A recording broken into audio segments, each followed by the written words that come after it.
Do I have a motion? I made the motion. Do I have a second? I'll second. All in favor signify by saying aye. Ayes have it, and so word it, Secretary. On the agenda, Police Department update. I have two things. We got approved for a grant, which is called Buckle Up PA Project. It's a traffic enforcement detail. I don't know how many hours we get yet, but usually it's 20 to 30 hours. So we've been approved, but I just need the approval of the board to sign the agreement. So if they want to look at that, back to me. Do we have a motion for approval of this agreement? Make a motion. I'll make that motion. The second? All in favor by saying aye? Aye. Good.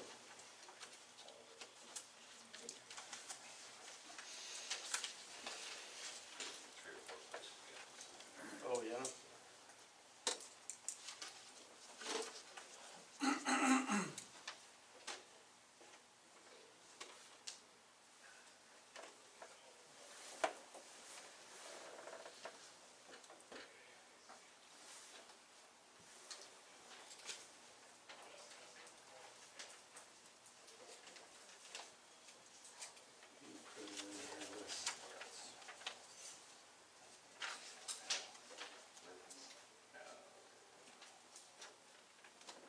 Nothing there.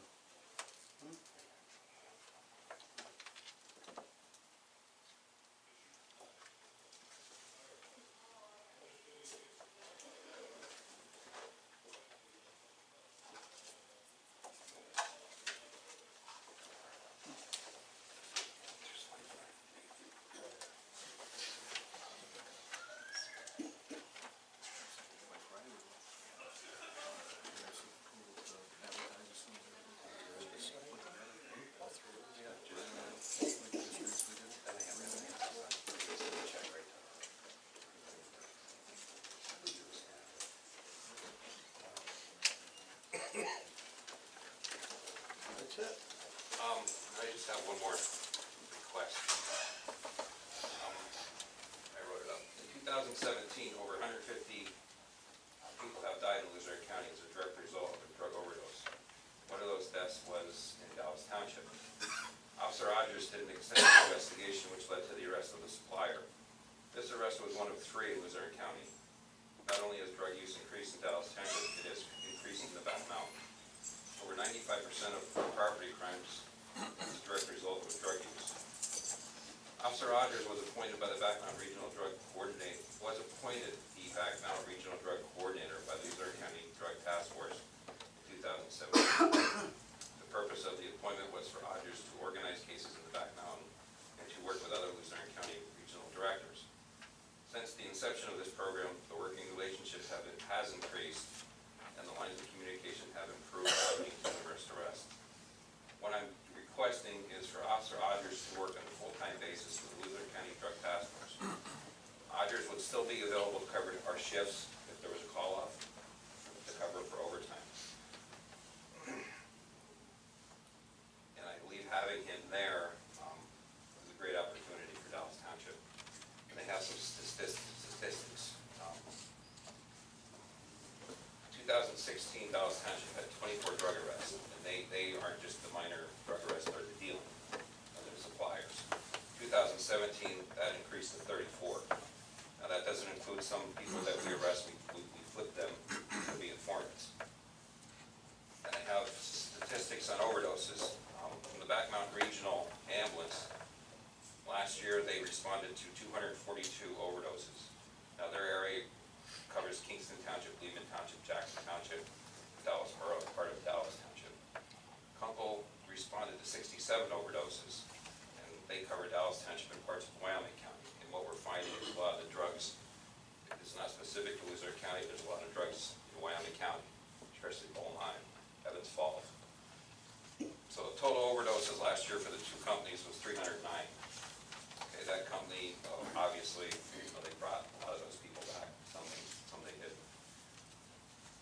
And I have for the board here some recent pictures of, I want to pass them down, of half of last year and this year, some of the seizures and some of the money that Officer Rogers himself, working with the task force, has done. This was a recent one done this week. There's $15,000 that they recovered on Monday with a whole bunch of drugs. So that money gets turned over to the task force. So the Officer Rogers, if I remember during that meeting, he's actually going to work throughout Luzerne County. It's not specific to the back mile or Right. Dallas Township. Right. And if I remember correctly, any overtime that he may incur, the task force would actually pay for that. It would not be a cost of the township. Correct. We would pay his straight salary. Straight salary. Any overtime incurred out of that, out of his work, gets paid by the Luzerne County Drug Task Force. Not only that, but they also supply us with training Right. and equipment. And equipment, yeah. And having him work a full-time job here and full-time there, it's just too much. He can't put everything into it. And I just believe it's vital right now with the overdoses, and there's a lot of money to be seized, vehicles, equipment. So my request would be that you allow me to let him go to the Luzerne County Task Force under the understanding that they pay for his overtime. And there's an agreement that they've drawn up. And if we need him to cover a shift, obviously he can cover the shift. So really, I think it's a win-win for us. So is this agreement, a written agreement too, that the township will be signing, because your approval should then include the authorization to sign the agreement as well? Yeah, there's a memorandum of understanding Okay. that I would have to get. I don't have it. Okay, so you're just going to be not only approving it, but approving the execution of the agreement? Right. And we met with the Luzerne County Task Force Administrator. Right. Doug and I, and he explained the process and the procedures and the cost involved and so forth. So, Really, it's, like I said, it's a great opportunity for him to get involved with guys in Kingston, Wilkes-Barre, Wyoming County, because a lot of the drugs coming in here are from those areas. And to have that person in there, it opens up a line of communication that we've really never had before. Never had. Right. And he's the guy. yeah, absolutely. I'll get the member. So you just have a motion then to approve? Our resolution, Yeah, you can even do it by a motion to approve the request of I'll make Chief that a Higgins, plus motion. signing the agreement. Okay, I'll second. I'll get that. All in favor, signify by saying aye. Because they've The approved ayes it. have it, and so ordered, Nancy. Doug, you're good. Anything else for me? Tom Doughton, financial security for Dallas Township School District.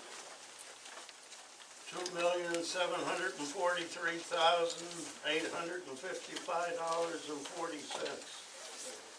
Yeah, just a real quick background. Dallas School District is constructing a new intermediate school to replace the Dallas Elementary School that's right next to the present elementary school. As part of the land development process with the Planning Commission, the school district is requesting final plan approval because of a rule that apparently the Department of Education requires them to have final plan approval. As part of the land development process, you have two choices to secure final plan approval. One is either post financial security that guarantees all the site improvements, which would affect the public, or number two, you complete the project and get a final inspection from the township, and then issue a certificate of occupancy, and then you can secure final plan approval from the Planning Commission. In this case, the school district has to have final plan approval as part of, I believe, their financing situation with the Department of Education. I'm not sure if that's the reason, but they want to secure final plan approval, so they must post financial security. Their engineers supplied us with an estimate, which the Township Engineering Office has to agree upon. We agree upon that estimate, and there's an additional 10% added to that number for security purposes. So that's what we're hearing tonight. Attorney Brennan handled all the legal aspects of that, so I'll let him take over that end. The school district has determined that the way they're gonna set their security is pledge an account which they had at Landmark Bank. This is perfectly good security. We're happy with it. And we have a document, an agreement, a very simple agreement by and among the township, the school district, and the Landmark Bank. And then they're going to have a second document involving all three parties again for the assignment of the bank account. And this was the school district's idea, and I think it was an excellent idea they had, and an excellent way they brought it forward to give the security they need, and at the same time save themselves costs. So the solicitor, the attorney here is here for the Dallas School District, Attorney Drew McLaughlin, and I believe he has the agreement and the assignment of bank account, which have been signed this morning by the Landmark Bank and by the school district. We're going to have 3 originals. I forwarded to all of you the copies of these documents. You know what they say.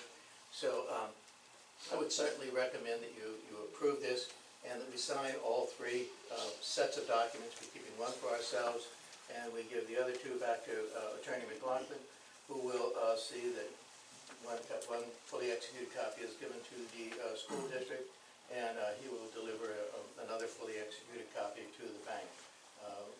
Do any of you have any questions on that? Okay. I would just like to add for the record that it's been very easy working with your solicitor, and myself and the attorney for Landmark Bank were able to finalize the language at the end of last week and today and yesterday. We got the documents executed today. So we appreciate your cooperation as this project moves forward. Hopefully next week we'll get final plan approval from the Planning Commission, and this is a big step towards that. So on behalf of the Dallas School District, Dr. Duffy's here as well, and I'm sure I'm not speaking out of turn here.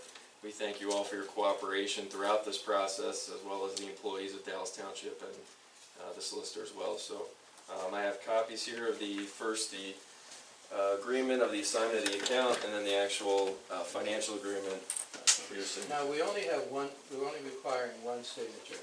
So in the approval, only the chairman is going to be signing. So the motion to approve is not only to approve the execution of these documents, but authorizing the chairman to sign on behalf of Dallas Township.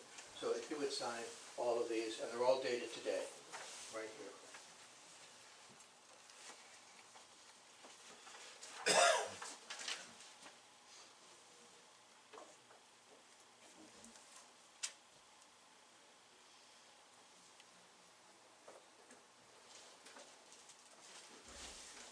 Sign the second one.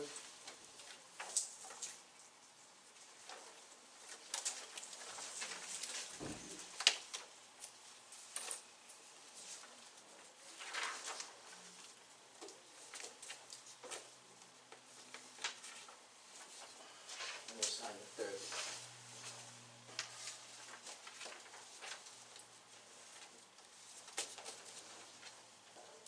We'll also see to it that a copy of this is given to the Planning Commission so that they will know at next Tuesday night's meeting that we've approved this. And okay, Frank, that is the 3 copies of the agreement. Now, this is actually the pledge of the account of $2,700,000 whatever amount of money it is, but it's a lot. And again, you would sign right there. And I'll write underneath that chairman.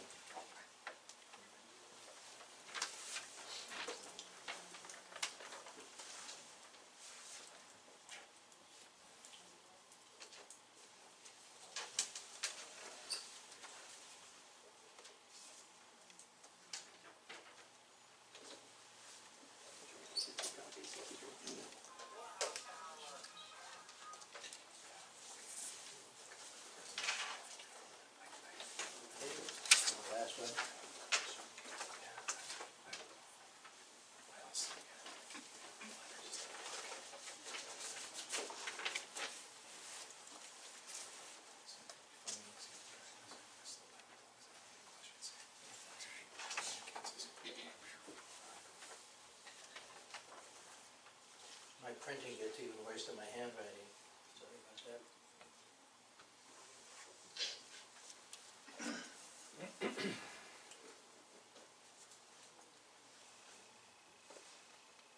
Okay, there's two.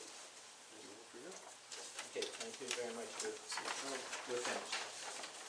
That's in the form of a resolution. Yes, you did it in the form of a motion. You got the motion, and have you voted on the motion?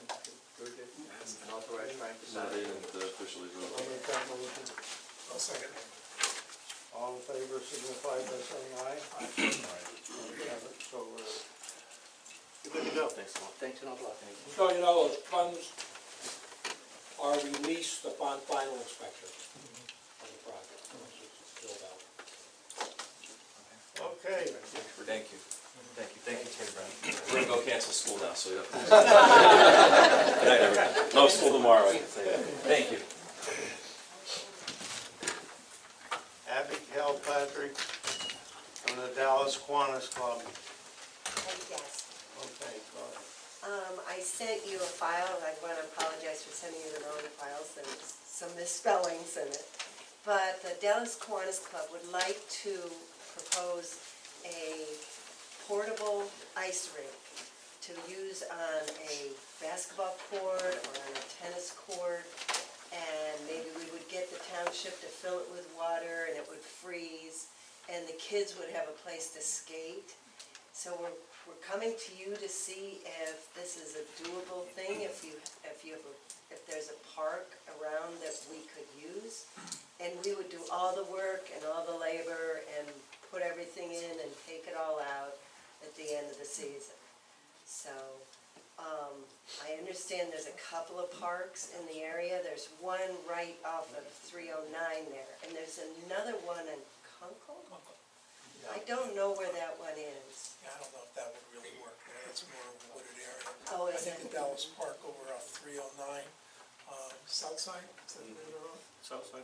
That's where our planned playground that we're putting out the bid in April, where we're actually going to develop the playground's going to be. So I think maybe using the baseball field could be a possibility, right, that we use. I think we have to, number one, find out from the liability standpoint what we have to do with the insurance, whether we have to carry that or whether the Kiwanis has to give us a certificate of insurance. Well, I would want it, and Kiwanis Bay, it depends on who's actually in charge and under control, but one way or another, since it's on our property, we'll certainly want to make sure that it's covered in any Right. event. So, but that's certainly something that could be worked out. Yeah. Yeah, Kiwanis International does have insurance that we can double check and make sure that we would be covered on this project before we move forward. Yeah, that's the only issue that I had was the liability part. I'm sure we can get one of our fire companies, and we have a fire chief here, would probably be happy to fill the ice rink up. Yeah, Putting you on the spot, Jack. We do it all the time. But I think that that's great. I think our kids in our town don't really have enough activities, outside activities. Too much of this in front of the TV sets. I think it's a great idea, and I'm for it. I think it's wonderful. is there parking at that park, or is it proposed, or? Well, there's proposed parking, but it won't be done until probably next year, probably in October. But there's some parking now down in that area. Not anything that's really well developed and paved at this Right, point, I was just, but it's still people will be able to park. okay, all right. Yeah, they have baseball games there and stuff like that. Okay. Football, basketball. Right. Yeah, That'd be there great. is. So what I would suggest is maybe go down, take a look, and see what area you'd like to use, and then get back to us, right, Tom? And then we could identify it, we could talk to our insurance people, you could talk to yours, make sure we have a plan where it's gonna go, and I think it's a great idea. Okay, great. I'll put together the whole thing and we'll come back. Okay. Another Well, meeting. do we have to wait for another meeting? Is this something you wanna get started this year? Actually, we were thinking more about next year Okay, because we've that's already trying to get the snow moved off at this time and get it built, and, it's gotta freeze. But we were thinking about next year, when we would have time to promote it and Okay, get that's fine. donations and all kinds of stuff. perfect. Is that good? We'll see if we can get our ducks in order. Yeah, Yeah, it sounds like a good plan. Good idea. okay, Great, all right, thank you. Thank you. thank you.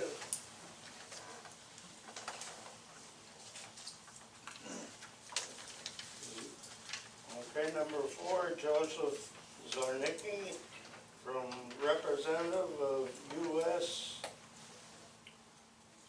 Northeastern Pennsylvania, requesting a resolution to be enacted upon.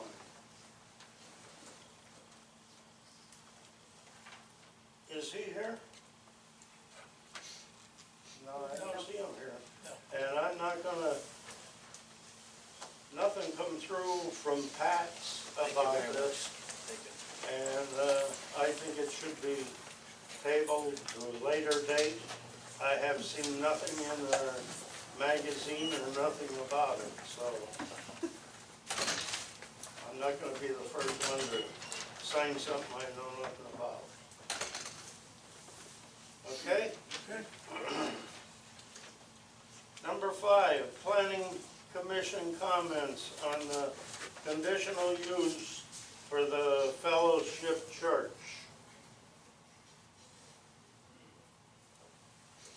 We have a paper here from them, I think. I think that they, that strictly speaking, they're doing some improvements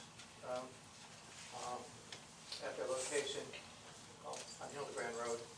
And as a technicality, it comes, because of the size of the improvement, it comes under our subdivision and land development ordinance, which requires conditional use approval. This has already gone to the Planning Commission. That's how we normally do it, and we take the recommendation of the Planning Commission. As you know, the biggest factor involved in whether we give conditional use approval or not is the environmental impact study. Well, the reality here is, we spoke about this at the last meeting, this is just closing in a building, and the Planning Commission has recommended that this board grant the conditional approval and waive the necessity for providing an environmental impact study. The end result of it is you pass the resolution doing both of those things, then the hurdle of conditional use will have been met by the Fellowship Church for this facility, and then we can just ship it right back to the Planning Commission. Tom, do you want to add? Just one quick comment. There was an environmental impact statement done on the original church, which they're basically closing 2 wings in. Okay. So the footprint of the building basically had a impact analysis several years ago when they built the church. So basically, they'd be doing an impact analysis on the same footprint that they already have. And they're quite expensive, so being the church and all.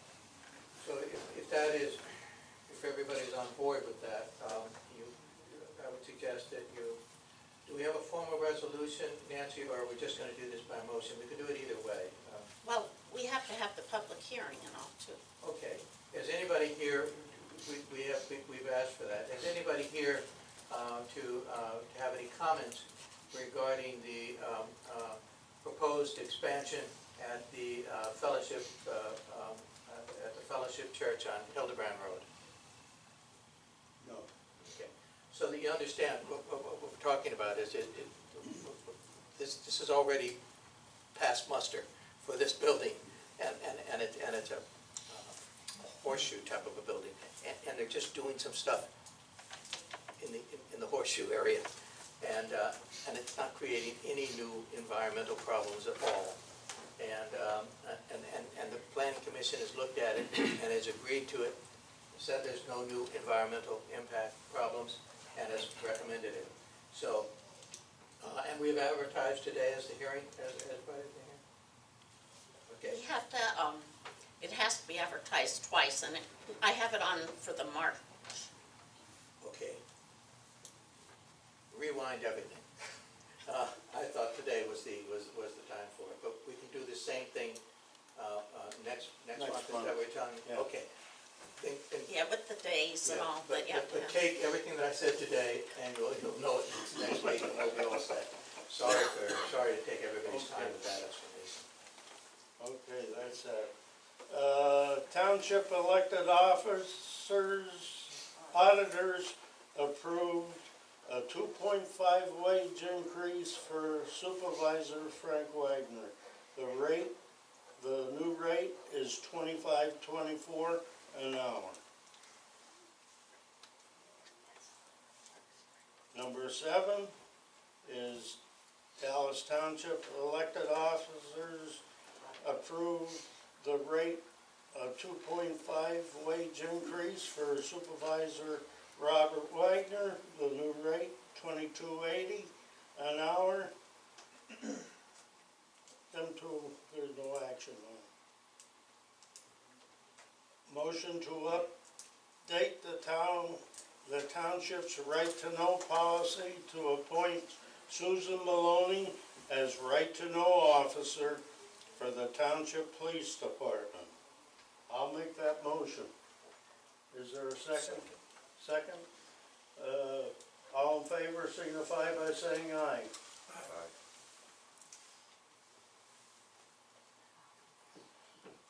Discussion related to the appointment of the township manager.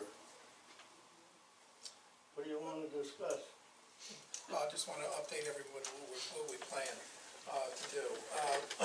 It was voted by the township supervisors that we establish a 5-person panel to review the applications for the township manager. The 3 supervisors will be on that panel. In addition, we have retired Magistrate Jim Tupper has agreed to be on that panel, and Attorney Ben Jones. The process will be, we've advertised in the paper on Friday and Monday, last Friday and this Monday, for resumes. So we'll be collecting resumes over the next roughly 2 weeks or so, and we'll forward them all to the panel. The panel will review the resumes, and then the panel will then select the individuals that we will bring in for a personal interview. And then the panel will recommend the person to the Board of Supervisors at a regularly scheduled board meeting who would be approved to be the township supervisor or the township manager at this point. So that's the process, and we just wanted to update that process so you understand exactly where we were, because there was some discussion at prior meetings how we were going to handle this. But we did select the 2 individuals, which was important for us to get the panel started. So if there's any questions on that? Okay. Okay, number 10, discussion relating to comprehensive plan and the zoning map. I'll add to that, as you know, as part of the amendment to the zoning ordinance, we're also developing a township map. As you also know, several months ago, the 1.81 acre tract, part of which the Hildebrand building was on, was declared by the court to be part of Dallas Township and no longer part of Dallas Borough. The boundary line, in effect, was changed. It is important, if we're going to develop a new map, that we include this new area on that map. I spoke with Jack Borelli, and he has requested that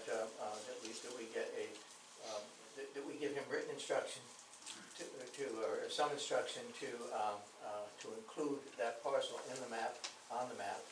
And on February 2nd, I sent a legal description for the 1.81 acre, and I also forwarded a survey map of the 1.81 acres. So I'm going to be asking that that you inform Mr. Borelli to make sure that the map includes that 1.81 acres. Now, the question then becomes, what should be the zoning for that area? Well, the adjacent property in Dallas Township it's under industrial district, and it would seem only logical that something that was just coming in as a new piece would be an extension of the industrial district parcel. And that is what I would recommend we do. And if that were ever to become a township property, that would be a public use which would be permitted in the industrial district. If it does not become part of the township property, then it is only, in my mind, fair and appropriate to the present owners of the property that because they who have nothing to do with the boundary line should not be able to use the property the way They could have used it when it was part of Dallas Borough. And therefore, I would say that Mr. Borelli has asked what the zoning would be for that 1.81 parcel, and I would recommend that we have it industrial district, subject, however, to the right of the present unit, subject to a non-conforming use right of the present owner of the property. Does everyone understand what I'm explaining here? And if those two suggestions are agreeable, then I would ask you to pass a motion so that that message can be passed along to Mr. Borelli so that he can proceed with the mapping and the designation of a proposed designation of zoning for that 1.81 acre parcel.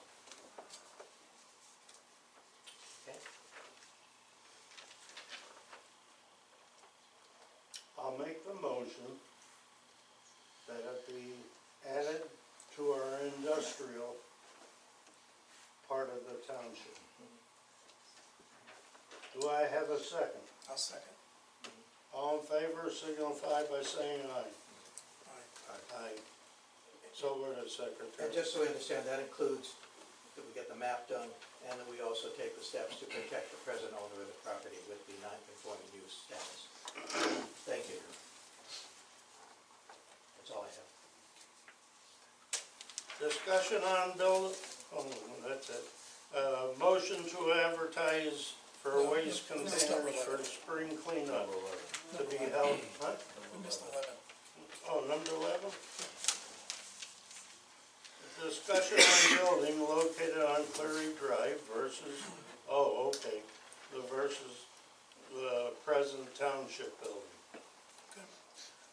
I'll address some of that, and you can add whatever you'd like to as we go along. It was brought up at meetings in 2017 by some of the residents that we were interested in purchasing the Hildebrand Learning Center on Lieutenant Michael Cleary Drive. Some of the residents at a meeting suggested that we get an analysis of the cost to convert the basement area, or the first floor, I should say, because it is an exposed basement, to the police department, which we did. We hired an architect. It was approved by the board unanimously to hire an architect to develop that, which we did, got the cost. Subsequent to that, the idea of purchasing that building was tabled. The USDA requested that we have unanimous vote of the Board of Supervisors before they would go and approve the loan, and that was not obtained. Therefore, it was put on the back burner. In the meantime, it was brought up that we should take a look at the present township building, get an analysis of what it would cost for us to convert this building to a garage, expand this building to meet the requirements for the police, add a township garage in the back, expand the salt shed, do all the required water retention, and develop additional parking, because the expansion of the building would go out this way with this parking. Plus, we're losing parking anyway with the Upper DeMunzro. So that analysis was given. It was to Doug Trumbauer, Tom Downton, and Ryan Downton worked on the project along with myself in developing what we needed. Ryan provided, and Tom, the documents, I guess I would say Saturday or Monday, probably we got the information. So we still have some analysis to do. So what we're going to do is I requested a meeting with the three supervisors, Mr. Downton, Ryan, Downton also, on Thursday morning at 8:30 to go through the numbers, because they are extensively exactly what we're going to be doing if we do expand here, and do an analysis on what building would make more sense. We've contacted some banks and so forth to see what the cost of funds and so forth for the expansion here. So all of that analysis will take place on Thursday morning. And then hopefully what we could do is, because the owner of the building is anxious to either sell the building to us or put it back on the market, hopefully we could have a special meeting and make a decision whether we're going to continue to pursue that building, or if we're gonna table it, or if we're going to expand this site to accommodate what we need for our police department and also for the road department. So we don't have an answer yet, it's just a analysis that's gonna be taking place on Thursday morning. So if there's any questions related to the building, either one, I'd be happy to answer them at this point. Can we change the meeting to Friday morning? Wednesday, you're having a big snowstorm, 8:30 in the morning is No, fairly early. He Thursday. won't be able to make it. And I Thursday. think it's essential, all three supervisors. I agree, it was Thursday, not Wednesday. Huh? It was Thursday we mentioned the meeting, not Wednesday. The day after. The snowstorms into Thursday morning.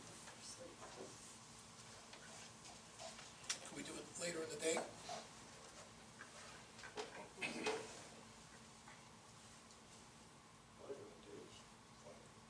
Can we do it after his work schedule, 3:30? You think it'd be 3 closed o'clock? up? 3 o'clock? You think it'd be 3 cleaned o'clock. up by then? All right, let's move it. Tom, are you okay with that? I'm retired anytime, so. All right, let's move it to 3:30 on Thursday? Is that okay, after your work schedule? Okay, all right, we'll move to 3:30 on Thursday. Will that be public? Actually, we're not gonna make a decision on So the it's building. open to the public? We're just basically gonna discuss the information that was given to us by the engineers. So I'm not sure it really needs to be a public meeting at this point. I think But is it we'll- open? I I think- mean, I have to be, my question was, is it open if anyone that's been following the building wants to attend, or is it not? Well, I think we should I know that. think it's up to the supervisors to decide whether, since no decision is going to be made and it's just a sharing of information, it's up to you folks to decide whether you would rather hash through it yourselves among yourselves. There's eventually going to have to be a public hearing one way or another.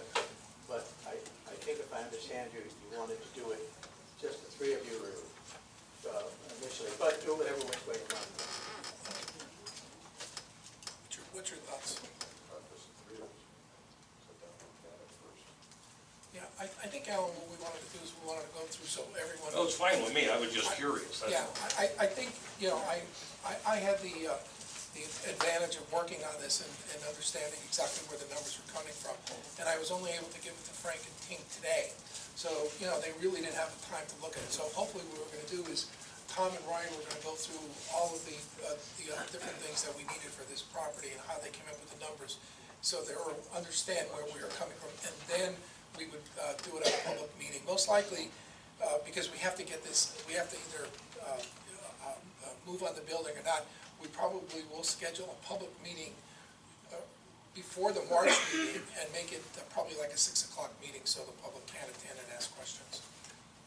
How much money's been spent on the new building? And I apologize, because we used to have comments in the beginning, so I don't really know. Right. I kind of wait till the end, so.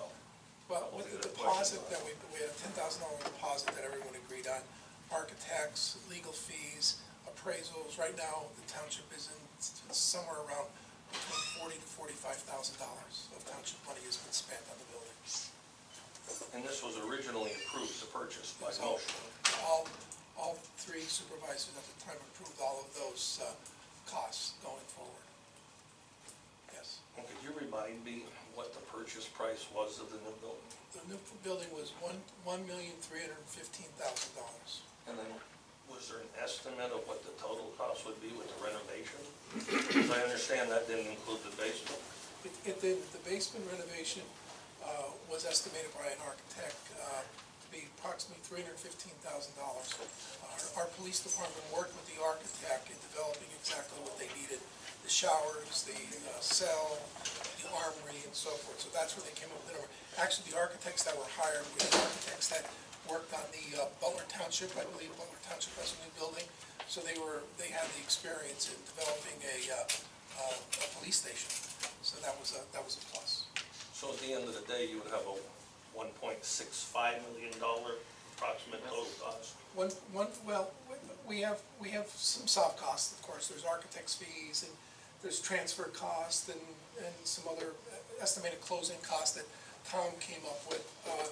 Roughly 1.7 all in. 1.7. And how many square feet did you end up with at 1.7? That is roughly 8,100 square feet. So around $200 a square foot. Correct. With And all the sides. current building cost for Pardon? a current cost per square foot of that facility would be what, Tom? To rebuild that approximate, what is the current figure you would use in a commercial? 25 to 250 a square foot. 225 to 250, okay? Which shows it's under appraised value. I want to comment, because I don't know if I'll be here for your next meeting, so my comment would be this. I was unfortunate to see the building become a political football. Everyone's entitled to their opinion, and I certainly expect you guys, you're the supervisors, to do what you feel's right. You know, despite what everyone says here. But it was started, it was motioned on, and I'm sorry to see it not be done. At the end of the day, for someone that does a lot of work and has a lot of real estate holdings of my own, this is a pole barn that was redone. A great job. I commend the supervisors over the year. I come here many times to say they've done a great job of maintaining the township over the years. The road department, the police, we're lucky to have it. But this facility has reached its limits, in my opinion. And to add on to this, I don't know, you currently get to make the decision, but I can tell you, it probably wouldn't be something I'd be looking to do if I owned the property. And everything I operate, I look at as if I owned it. In addition to that, when you think back of the needs going forward, you just very commendably tonight approved to put a police officer full-time in the drug task force. That is commendable. And I'm happy you keep it up, just like you keep up the road department. I hope you really sit back and consider doing the same with your municipality. I know some people say it's a lot of money, and it is. But let's look at what the cost of things are. What was the cost to renovate the park? What was the cost to put the footbridge in as a Kunkel? True, some of that came from grant money. Look at many projects, they're expensive. If you look at the homes, they're expensive.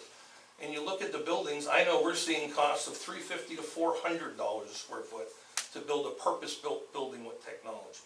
We're in the middle of one now, there's 30,000 square foot that we're employed on to do work on that facility. So I really do believe the price point is valid, and I really hope that you consider that in your negotiations. And in case I'm not here for next meeting, take a look at it, really do, compared to what you're moving forward, because the land is getting hard to get. There's very few land available in Dallas Township right now. There are very few homes on the market in this area. That's a tribute to the school, the police, the road department, the municipalities, your tax structure. It's a tribute. It is. It really is to what you've done. And but the future is going to come, and the property is getting very difficult to obtain out here. Thank you for your comments, and we'll consider all of those when we meet on Thursday afternoon. Anybody else have any other comments related to the facilities that we're looking at or what we're planning? Did you have a price for the addition here yet? We do. That's what we're going to be discussing. Oh, you can't say?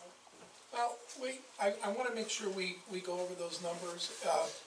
All I can say is that the price for the building there and here to do what we have to do here is almost the same. It's almost the same. Because what we're looking here is if we move down here, this becomes a garage. If we expand here, the expansion's here, but then we have to build a garage for the township, for the trucks. But one of the things that we have to do, that our engineers informed us, is we're gonna lose a lot of parking, so we have to create more parking for somewhere around, I believe it was 22 cars, which probably would be out the front, which means it has to be paved, which means now we have to put in water retention, or storm management, which we don't have now. In addition, because of with the expansion would include additional men's and women's room for the police, showers, and so forth. That means we also have to look at how our sewage is being handled. Right now, I believe we're in a septic system. So the engineers are going to explain to us how we possibly have to hook up to public sewer or expand our sand mound or our septic system. So these are the things that we don't have all the answers because we just got the numbers really this weekend. You know, I understand the numbers and I see that they're fairly equal, but I'd like to find out, you know, some of the other information behind, you know, why this number was here and so forth. And they added in all the estimated soft costs, design costs, and so forth, which we'd have to incur also. How much land do you have here? We have a survey that is underway. It's been underway for about a month. The surveyor had some issues with actually getting some of the lines plotted, Tom, I believe, because of the new road that went in. So we were told by our surveyor that we're any day now, we're waiting for that information. So, and that'll tell us a lot too, what we can and can't do, and also any future expansion. And, you know, if we use all the land up with, what we're gonna, if we expand here, does that inhibit, you know, the future expansion for anything 5, 10, 15 years down the road? That, I know it sounds like a simple question, how much acres? But what's happened there, this parcel was a tank. Originally, this parcel was a tank, you call it a tank, condemnation. Then, after that, the highway project came in, and they took a piece of this part, they took some property off here. So it's a pretty difficult survey, because some of the, they call it the closure of the survey. The survey was done so many years ago on this parcel that it's not, they call it closure. The surveyor's having a problem with the closure. And then PennDOT took some of the property to do this new Upper Eamons Road, on what they call a condemnation or eminent domain situation. So to get all that, to get that figured out exactly is still being done by a local surveyor.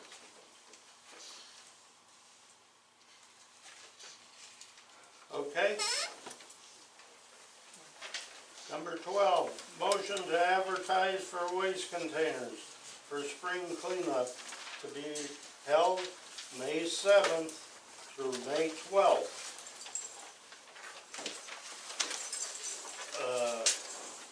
A motion to advertise for them, I'll make that motion. A second. All in favor signify by saying aye. Aye. Ayes have it, and so worded. Motion to advertise for 2018 contracting paving specifications upon completion of streets to be included are Rice Court, part of Rice Drive, Trout Brook Drive, and Windsor Drive. That's a motion I'll make. We set that out for bid now. You ready for next week? We get somebody on that? Yep, we're doing it. We'll be ready to advertise next week. Good. Ms. Baloo is Bill? taking care of that. Second, ready for Oh, motion regularly moved and seconded. All in favor signify by saying aye. Aye. Back Mountain Chamber of Conference. You had that, Bill. I contacted Bill Leandri from the Chamber as the Executive Director. One of the things I thought would be important for the Township is to be a member of the Chamber to exactly find out what they're doing from the standpoint of developing any businesses or commerce here in the Back Mountain, and also from our standpoint to let them know what we're thinking about and how we're working to try to drive more commerce to the Back Mountain. There's no cost to townships, so with the approval of the board, I will fill out the application this week and get it over to Mr. Leandri, and we can now start to attend their meetings and hopefully share information for the betterment of the Back Mountain. So I'd like to make that motion for. I'll make that motion. Okay. Second. A second. All in favor signify by saying aye. Aye. Ayes have it, and so ordered. Road update. Since the last meeting, we've been dealing with winter weather conditions, multiple days. Pothole patching in between the bad weather, and another good year for Christmas tree pickup. We've got over 400 trees picked up so far. Other than that, between the supervisors and the administration, discussion about storage between the buildings, different items in temporary storage, and looking for a simple, short-term solution. We looked into the shipping containers that are out there, and we found one that could be delivered here, a 20-footer for $3,000. It's in new condition, and they are sealed units, so that'd be something that we could use for sensitive items. Good.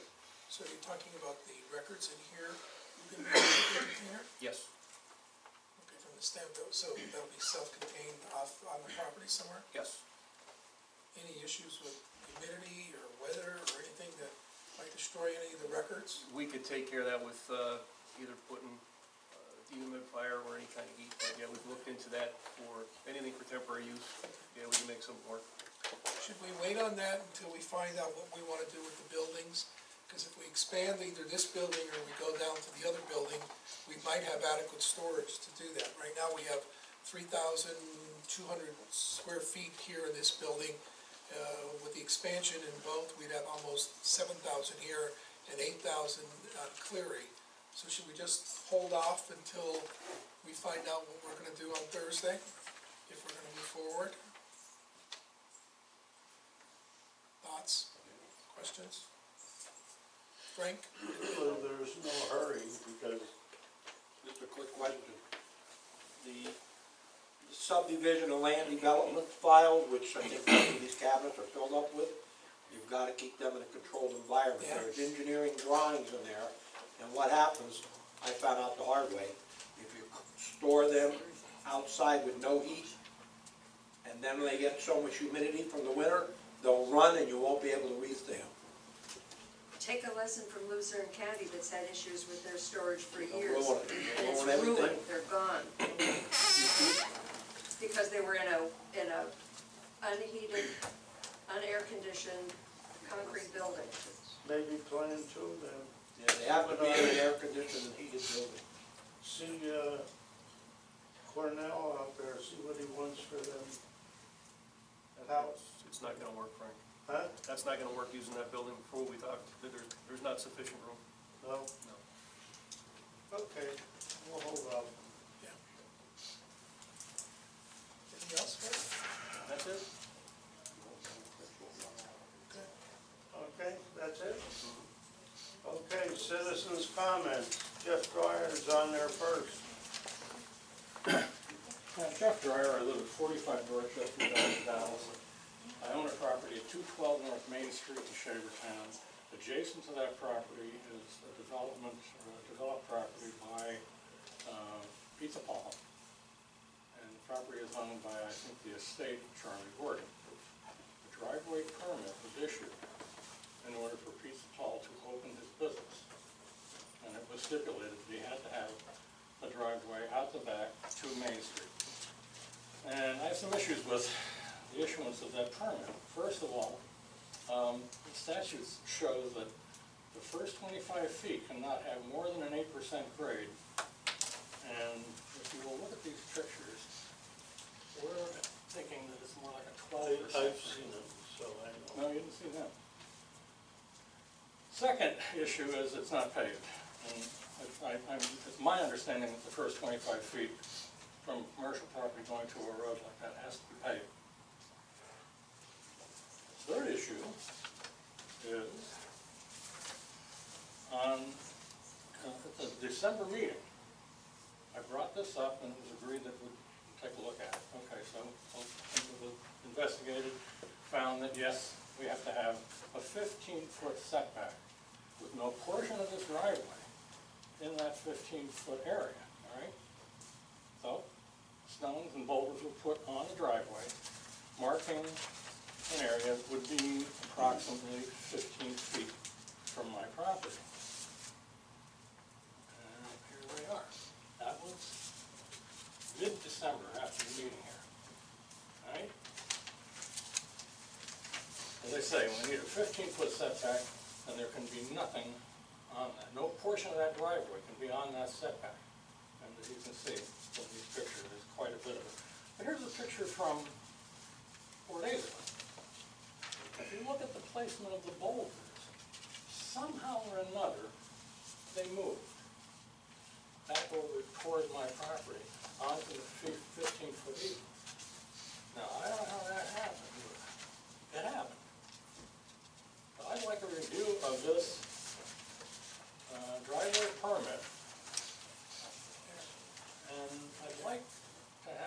should supervise this gentleman to make sure he's not as deviant as he was with this.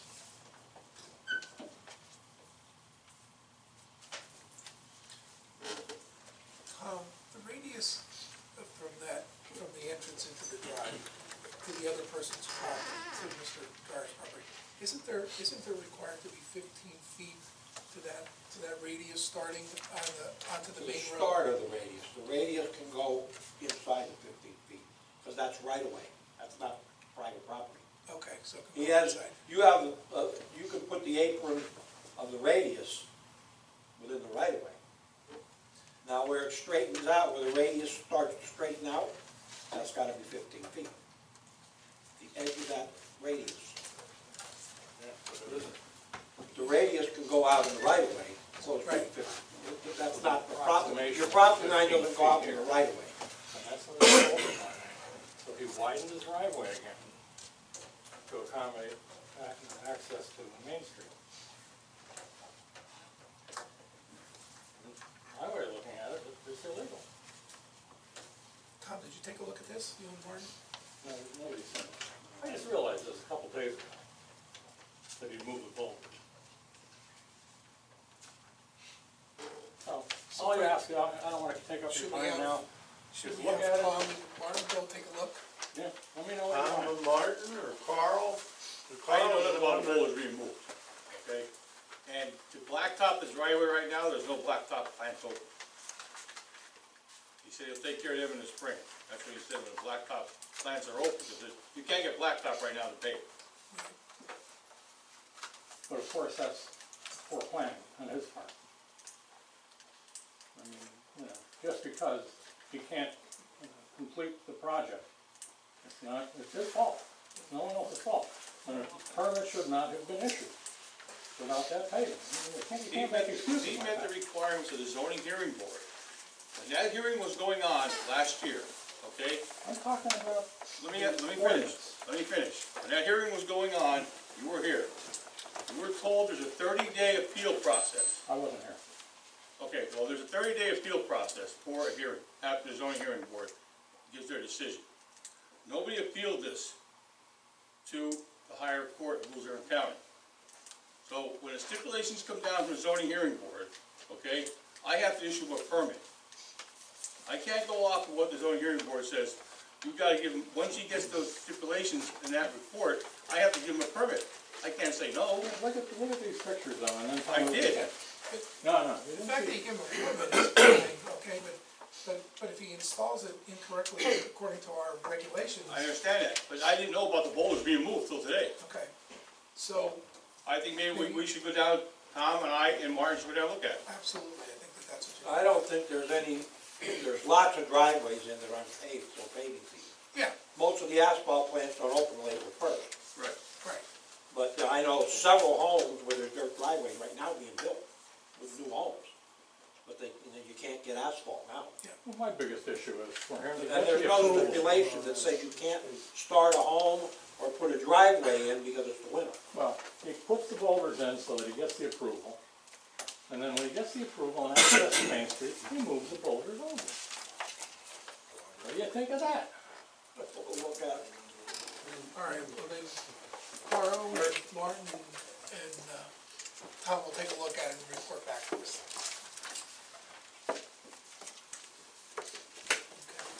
Okay, you're next, Mandy.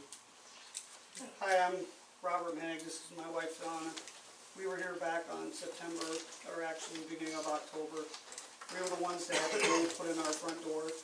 I got a copy of the report from the DA's office, basically saying that was not reckless endangerment. So of course that's their findings.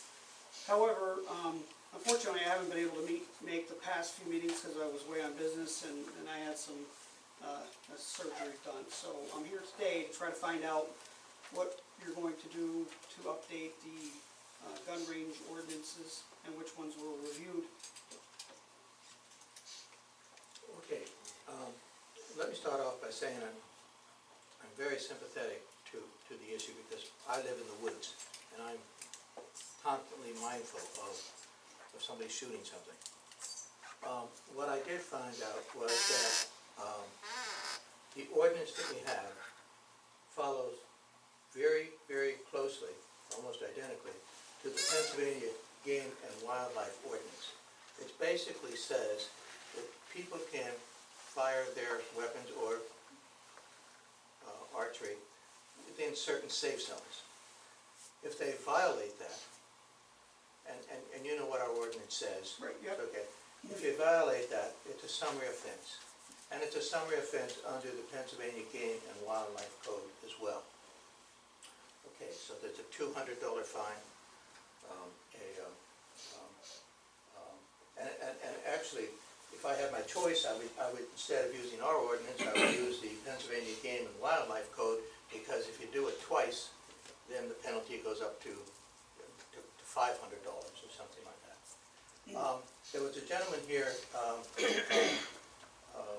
last meeting or the meeting before that asked about other types of remedies that the township may have. And there's nothing in our township ordinance that permits, that it gives other things. Like, we can't force people to apologize, or we can't do certain. I did, however, find something that was a little bit helpful, was the fact that said if there is a violation, the district magistrate has the authority to require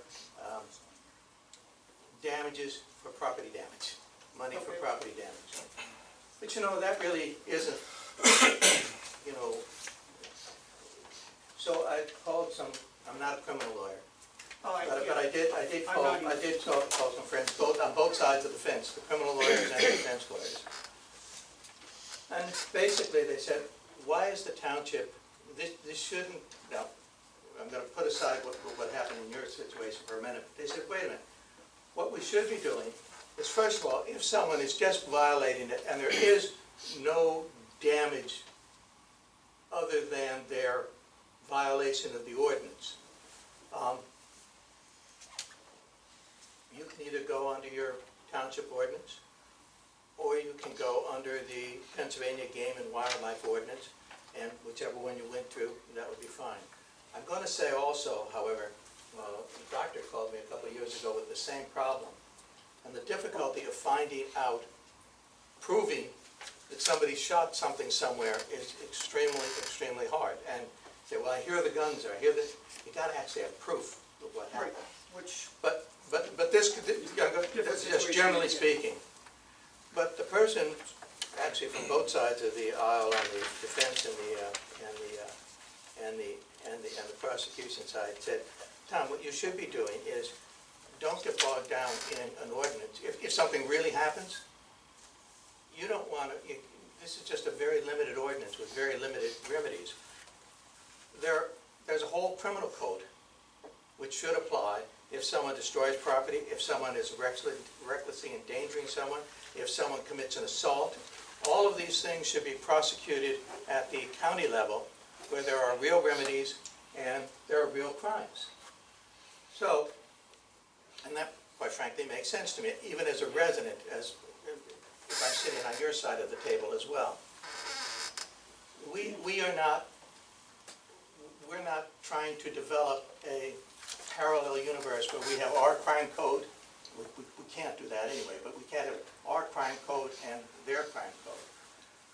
It's kind of like, the way I would look at it is, if somebody came and there was actually proof of someone firing a weapon or archery in violation of our ordinance, and there wasn't anything other than just that, then I would say that the township has the authority, and so does the county prosecutors as well, to proceed under our own ordinance or to proceed under the Pennsylvania Game and Wildlife Ordinance, and to try to seek the remedies.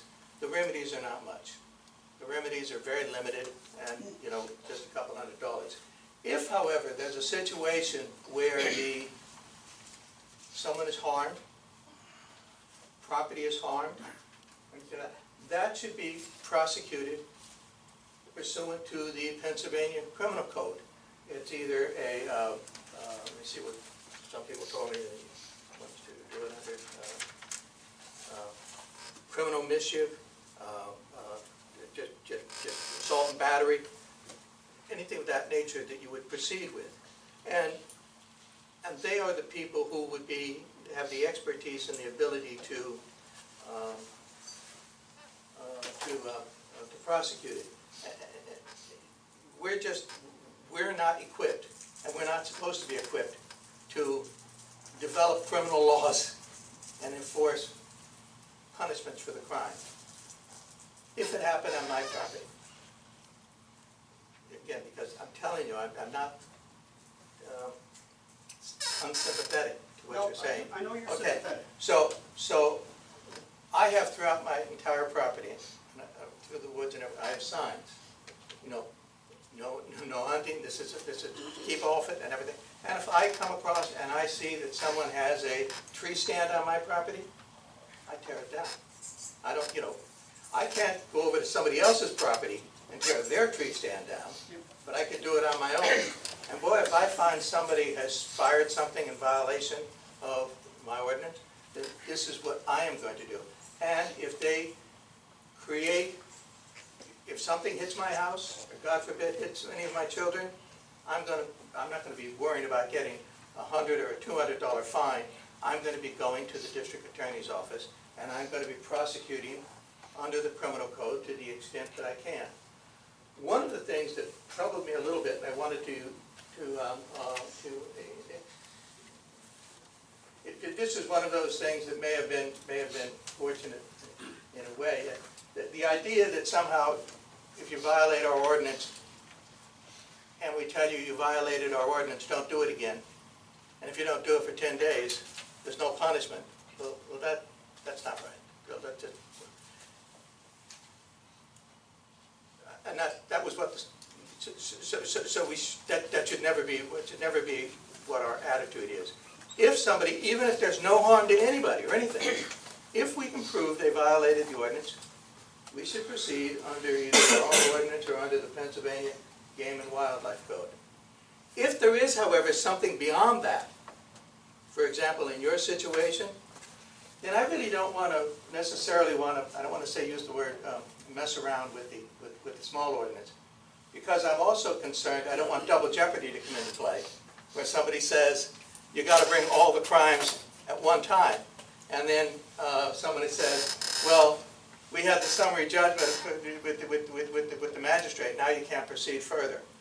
I read the report of the district attorney's office, and I understand that they met with you extensively and that they talked with you about it. And that, I think, was the for your situation, that was much more the course which should have been taken, because a simple $100 fine or $200 fine was not adequate. That was never an issue. Yeah.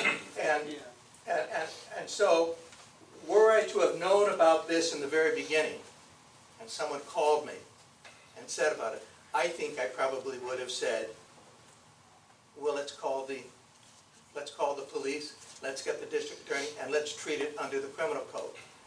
I think that's where it belongs. And what the decision of the investigative officer was, I'm not in a position to say they were wrong or not wrong or whatever. You read the report and they gave it to you.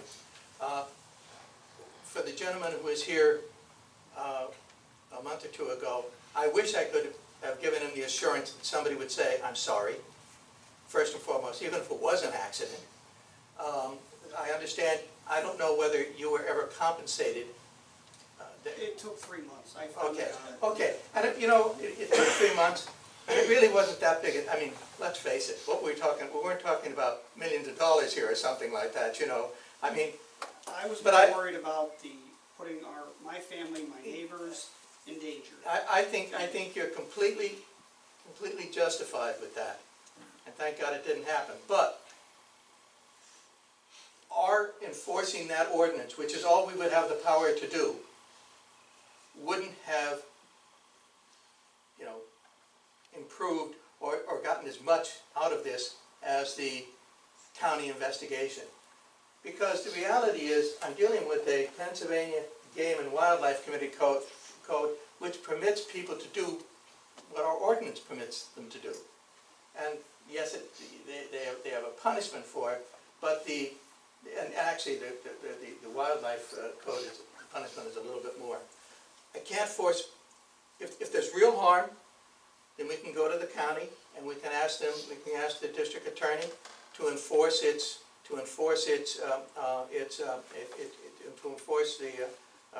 criminal code. If they refuse to do that, then I believe there's a process which you can have a private criminal complaint. You can get it certified by the district attorney's office and proceed. I know I would want to do all of those things, and I wouldn't want to be limited to a $100 fine. I would want to go after every possible crime that existed because of what the person did. Now, I don't mean to prejudge what happened in your case. There was an investigation. I didn't go and interview everybody, and I saw that thing about, well, this was an accident or that wasn't an accident or whatever. Then I would look for the statute that said, and there are criminal statutes that says intentionally or recklessly. And I would ask that question to the investigating officer. Was it done recklessly? I mean, I would follow up with it, you know, and I don't believe the statute of limitations has run, but, you know, and see where you are from it. In both cases, though, the Dallas Township said it was not recklessly, and so did the... Okay. Well, Dallas Township does not decide what is a violation of a state criminal code. Okay. Okay. We don't do that. We don't have investigators. I mean, to set up an entire criminal code for you saw what goes on here, but we're doing an awful lot just to do. We have roads, we have the fire department, we have the police. We do certain things, and we try to, from time to time, create things which would create some kind of normalcy within the power and within the guidelines that are the more important statutes. So this wouldn't. I don't ask you to say that this is a wonderful explanation I've got. I know that I wish that I could say that no one can ever come into my woods, and I have woods, and ever shoot a weapon. I know I've called Tom Doughton and asked him, because he knows more about these things than I do, and I'm very conscious of it. But there's nothing I can do for myself, I don't believe, and there's nothing I can do for you except say that if we can prove that someone is actually violating it, even if there's no harm to anybody, we can go under either of these, or we can go either under the township ordinance, or we can go under the Pennsylvania Game and Wildlife, because that's the penalties they give. They're not much. But if they cause any harm, if it's property damage, then there's going to be a crime, not the violation of the ordinance, an actual crime. And then I'm going to ask to have it prosecuted, and I'm going to work with and if the district attorney won't help me with it, then I'm going to ask for the authority to do a private criminal complaint. I mean, I would be as upset as you are. I sometimes think of this, and I often kid about the fact that I don't know how I ended up in such a beautiful community when I grew up in Pittston, which I love, I really love. But we would never have these things in Pittston or West Pittston, because where I grew up, I could reach out and touch my neighbor's house, you know. So we would never have these types of things. Just to build on that, though, as I hear, you know, with the development in Dallas Township and all the new houses and the density, we have, like, I don't know, 470 households or families per square mile, going up to 500, a lot more than what Franklin Township is, yet they have a gun ordinance over there that's very tight. When I hear that, it's great. If I was in Kingston, down in the city there, if I was firing a gun, I would have been on the ground and handcuffed. So why, as Dallas develops, and this is great, I'm hearing about, like, you know, we don't have enough land, we're running out of this, we better make a decision, land's a premium. As we get more dense. Then the less these statutes that the Pennsylvania Game and Wildlife Code permits you to do will be shrunk, until, because if you look at the ordinance, it says you have to be, I don't know, 150 feet away and even away from the house. Plus, you cannot even fire, and I'm personally aware of this, somebody can't sit over outside of my woods and fire a bullet, go through my woods and go to someone else, even though they're not within 150 feet of anything. I understand. So as we get more and more developed, that will shrink these things. But for right now, there are situations where someone can, on their own property, or on a neighbor's property, if they have the neighbor's permission, fire a rifle or an arrow, and as long as they're not within the specified distance from a tree, that's allowed. Now, I'm not saying that that's a good thing or a bad thing, but that's a state statute. That's something that's permitted under the Pennsylvania Game and Wildlife Code, and you can certainly write to the state legislators and say, you know, I don't think we should allow. We should have these, what they call, I don't know what they call it, safe zones or whatever they call it or something. Or I think that these safe zones are too broad or whatever. But I guess I don't have an answer for you. I don't have an ordinance that this township can put together. I've thought about this not only from your perspective, but I've thought about it from my own perspective as well. You know, and I'm also going to say something else. I don't say this in to disparage my abilities. I have a lot of abilities, but I don't necessarily have a lot of abilities in every phase of the law. That's why I've made some phone calls to the people who I trust, who can give me some information on criminal law. If anybody else wants to suggest things to me or whatever, then that's fine. I know at one point there was a conversation about shooting ranges or things of that nature, and I tried to understand those, and we spoke about them either the last meeting or the meeting before. They're kind of running together, and it just seemed to be that the township shouldn't get in the business of developing its own shooting range when there are shooting ranges that people can use not far away. I can't make people, you know, and another thing we have to understand, if I may, and I realize I'm taking a lot of time to talk, and I apologize. There's a culture that comes from people who've always done hunting. And I think the first night that you spoke, everybody was extremely upset as to what happened to you. But they were also shocked that one of their fellow sportsmen would ever have acted in that way.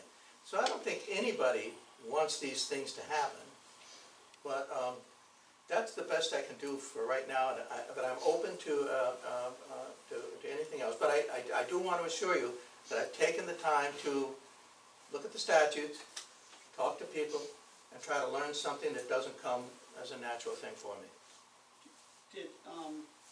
Do we know if so the ordinance can't be changed, what it is right now. So gun ranges, if somebody has them in their backyard, no one's gonna do a safety inspection on them. Oh, well, that kind of thing, now that's something different. Because that's what I asked for. If we want to go through, I think if we look at our ordinance, deal with any, and if somebody's in violation of our ordinance, well, then we can go and stop them. But, you know, the punishment is not really that significant. Right, which is one thing I wanted to touch on. Why is your ordinance for an animal basically defecating on a property, a neighbor's property, $1,000, and if they can't afford it, and this is a summary offense, $1,000, or up to 90 days imprisonment if you can't pay it, but yet the fine for, you know, violating the ordinance, which Mr. Albert over there said he did, so he violated the ordinance. He wasn't given a a $200 fine, why is it only $200? Why isn't it $1,000? Okay. I mean, My understanding seems is, odd.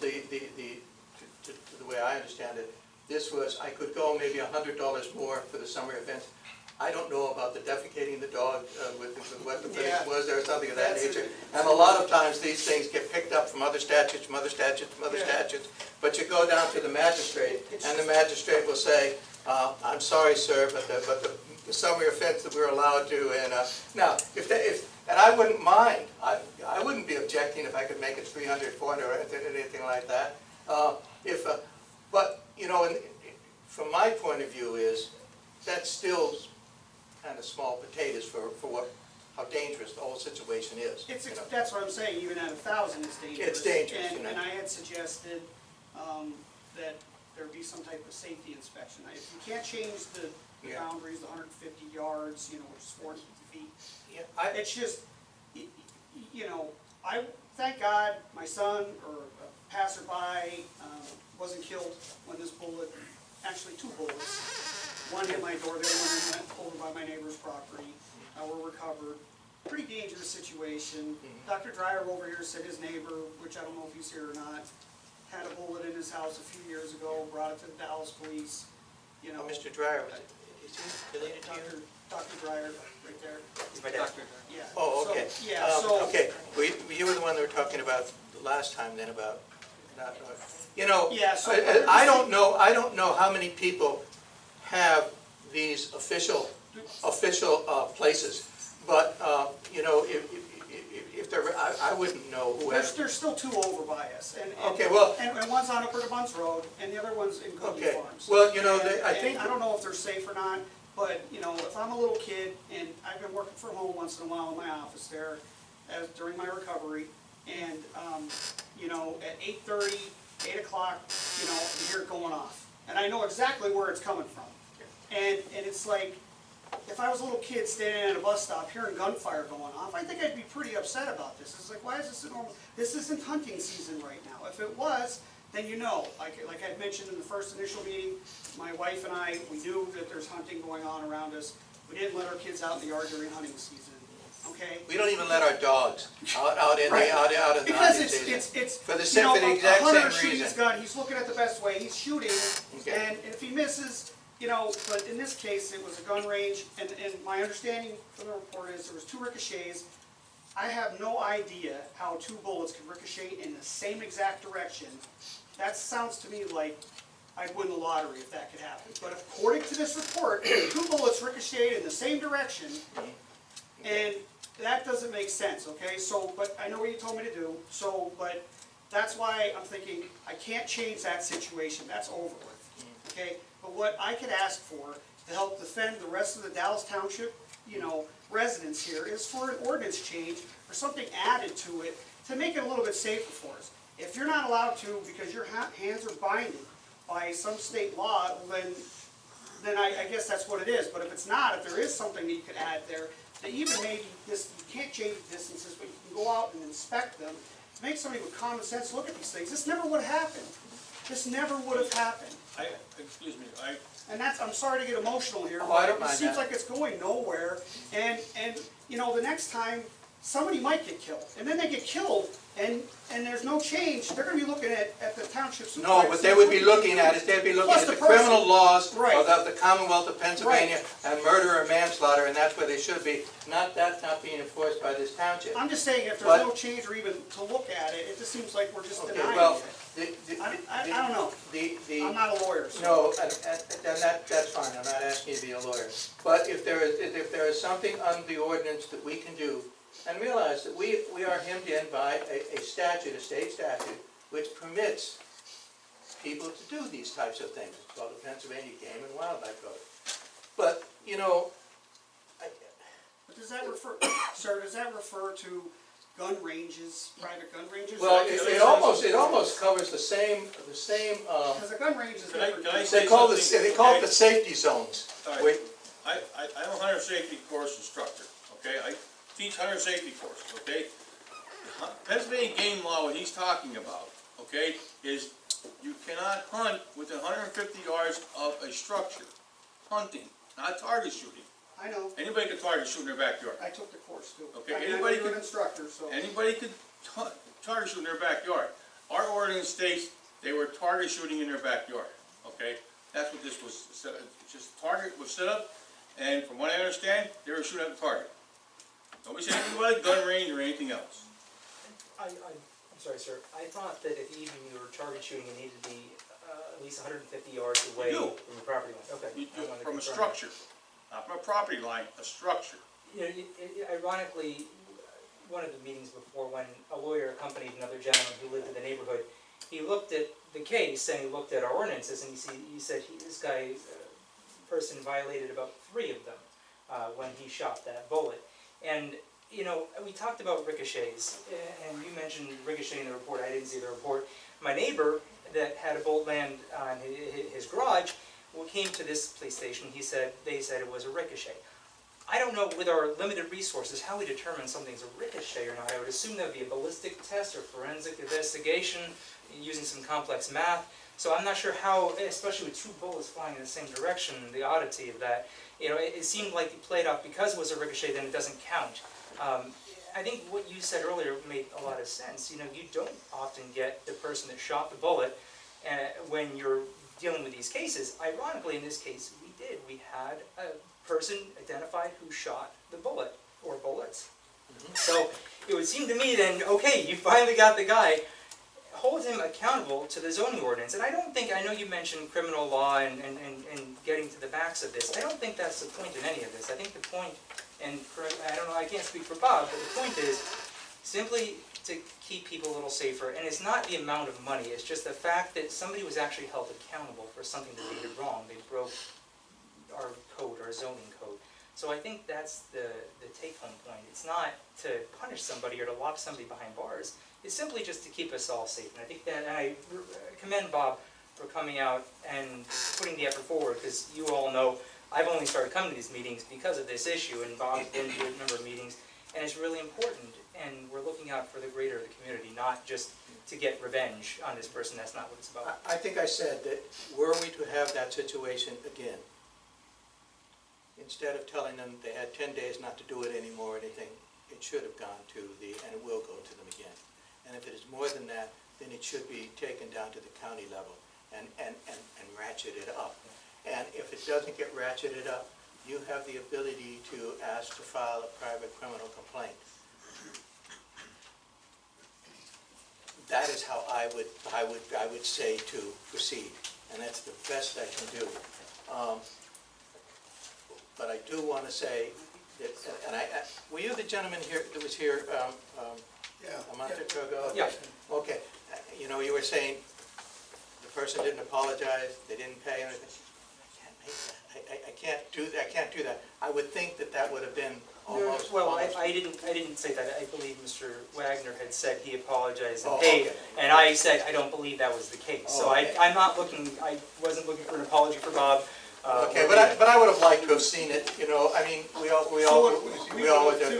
But in any event, I want to tell you that I'm in the book. Anybody can call me about this. I'm sure the supervisors would let me talk to anybody. But this is how I see it, and it is not for. I'm not turning my back to this. I'm trying to deal with it realistically as to what we can do. And I've talked entirely too much. I'm sorry. And I'll just end it with, I just don't want anyone to get hurt. Thank you. Anybody else with citizens' comments? Go ahead. Yes, I sent in a resolution regarding government anti-corruption. We're trying to control corruption in government as much as possible. And I don't know if it was put on the agenda for this evening. I'm not familiar. I didn't call earlier. We have it right here. Okay. We're gonna wait on that. We wanna see what Pat has to say about it. That's Pennsylvania State Association of Township Supervisors. They will tell us whether they think that's a good idea or not. So it's been tabled, in other words? Yeah. All right, thank you for your consideration. Yep. Go ahead. I have one question from earlier that I Just one clarification, so 2 supervisors got raises, does that, I'm just curious. Why you What did. you do, or how that, He don't work. Really? no, I mean, is that your, I really don't know how you guys are, but I just thought 2 out of 3. $250 a month to be a supervisor. I see. That's a flat fee. Right. And Bob's salary, I believe, was a road department salary. Oh, so that's your road department salary? Yeah. So you get $250, and you're also, you're a For spring cleanup. spring cleanup, road department, Yeah. and your flat fee. Okay. Which he's waived. Which he's So- waived. So that you understand, Oh. he does everything for absolutely nothing. I mean, we couldn't pay him enough for what he does. I And know he not puts- only that, but the irony of the whole thing is, he wouldn't let us pay him. So, Well, very nice, commendable. That was only the first 2 years. I am getting paid now the $250. okay, all right. Oh, well, then we're back to calling. I'm retired on a fixed income, so Okay, all right. I need the $250 a month to make ends meet. Is it taxable? That's what I want to know. It's taxable. Oh, yeah. Taxable Oh, income. yeah, So if we talk for 18 more hours, you still only get $250? that's it. That's it. So Okay, keep just quiet, checking. Alan. Yes, thank you, thanks. Anybody else? Yeah, I do, I just want to ask one question. The gentleman in reference to the zoning and stuff, do we have to follow the state, or can ours be beefier in the future if he goes to a zoning meeting? I'm just asking. I think Dallas that Township if- beef it I up? think that if the state statutes authorize people to do something within a particular area, and that does, I don't think that I can trump the state statute. Okay. A lot more than a week would do. There's one Go ahead. unrelated issue. I just wanted to bring to your attention a House bill that's going to be going through, or is in the process of going through, is House Bill 1620. And it involves the Wireless Infrastructure Deployment Bill, which is an act amending the Wireless Broadband Co-Collocation Act. So basically what this is all about is the towers, or one of the towers that we have right next to the building. I don't know if you all are familiar with it. I recently became familiar with it. I sent a letter to Senator Baker and Representative Bobak. So my concern with this, and again, I don't know your level of familiarity, but it affects zoning authority regarding wireless antennas. So basically, it would be what we all get on our cell phones, like the 4G, but this would be going to 5G. It's a higher frequency, more intense. And the idea of the bill would, the way it's written, looks to strip away the rights, the local zoning rights and safety regulations of installs of what's called small cell towers. So instead of the big cell tower that you have now, their idea is to roll out smaller cell towers in the community. So multiple, not instead of one, have maybe 50 or 100 in close proximity to deliver a very high potency, basically radio frequency. It ends up being electromagnetic radio frequency, millimeter wave technology. And my concern about this is you can't get away from it. Right now, 4G is anywhere from 2 to 8 gigahertz, whereas this new technology will be anywhere from 30 to 300 gigahertz. And there's some evidence in the literature, scientific, coming out with some of the concerns or dangers associated with radio frequency, which we're all bathed in right now. I imagine there's probably Wi-Fi in here, we have Wi-Fi at home, everywhere you go, this supermarket, our cell phones are emit radiation, anything with electricity. So my concern, especially with young kids, because it affects the developing children more so than adults because of the way their skull is formed early on, is that there may be unintended health consequences here with this in particular. And because it would go against, it would kind of wipe out local zoning, we would have really no good way of protecting ourselves. And the organization you mentioned earlier, the State Association of Townships, I believe has put out a statement against this rollout, especially because it would kind of limit local zoning authority. So We already done it on our right of They passed a ways. resolution last Am I month. right?